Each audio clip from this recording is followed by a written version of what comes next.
Kita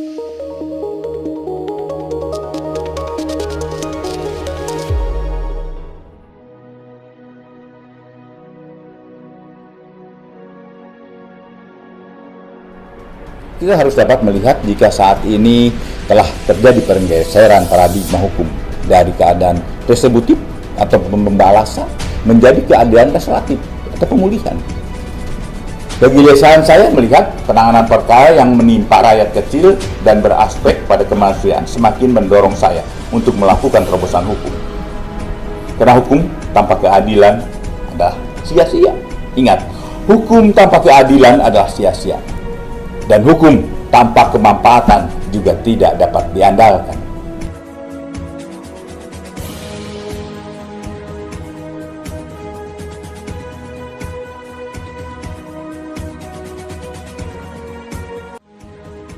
Kamis, 30 Juni 2022 merupakan hari yang tidak akan terlupakan bagi sosok seorang ayah yang bernama Yoko Redina.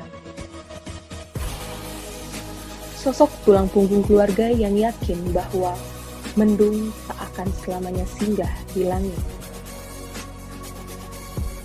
Ujian demi ujian telah dialami pria parubaya ini, di mana pandemi COVID 2019 yang tak kunjung usai telah membuat dia kehilangan mata pencaharian satu-satunya.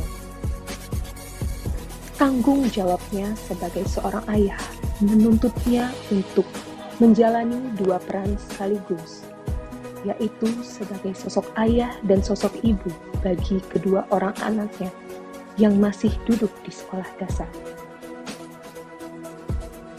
Sosok ibu sekaligus istri yang sudah pergi meninggalkan rumah dan tidak diketahui keberadaannya semakin menambah kalut pikirannya, sehingga membuatnya melakukan perbuatan tidak menyenangkan menggunakan senjata tajam terhadap seorang remaja berhati mulia yang telah berlapang hati memaafkan perbuatan Yoko Redina.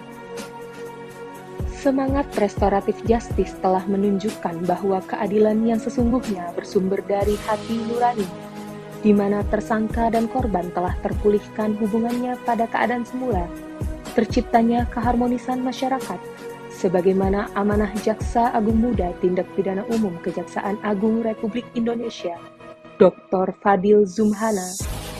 Peran jaksa fasilitator memulihkan hubungan korban yang telah terkoyak oleh perilaku tersangka. Kita pulihkan dengan adanya kata maaf.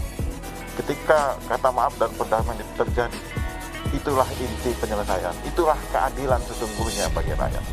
Berdasarkan Peraturan Kejaksaan Republik Indonesia Nomor 15 Tahun 2020 tentang penghentian penuntutan berdasarkan keadilan restoratif, maka pada hari Kamis 7 Juli 2022, Kepala Kejaksaan Negeri Jakarta Timur telah mengajukan permohonan penghentian penuntutan atas nama Yoko Redina.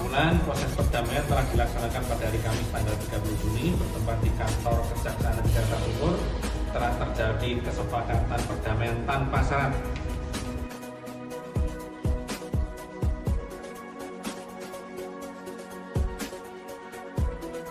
Jumat 8 Juli 2022 dengan disetujuinya penghentian penuntutan atas saudara Yoko Redina. Berdasarkan surat ketetapan penghentian penuntutan Kepala Kejaksaan Negeri Jakarta Timur, saudara Yoko Redina dikeluarkan dari tahanan, yakni dari Rutan Polsek Jatinegara.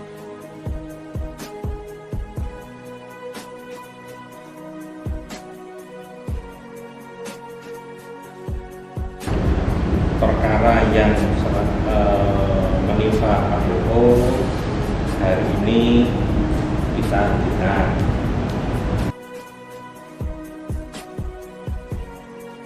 Setelah saudara Yoko Redina mendengar penjelasan dari Kepala Kejaksaan Negeri Jakarta Timur atas penghentian penuntutan terhadap dirinya dan dinyatakan bebas, saudara Yoko Redina mengucap rasa syukur dan berjanji tidak akan mengulangi perbuatannya.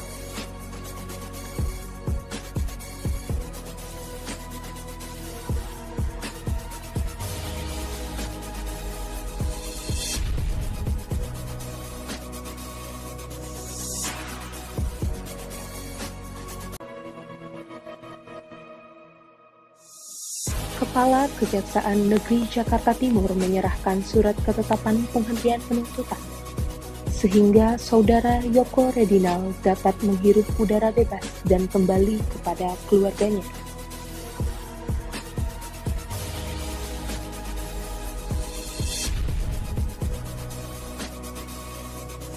Kejaksaan Negeri Jakarta Timur akan terus hadir di tengah masyarakat Jakarta Timur untuk menegakkan keadilan yang berkemanfaatan, berkepastian hukum, dan humanis menuju pemulihan ekonomi.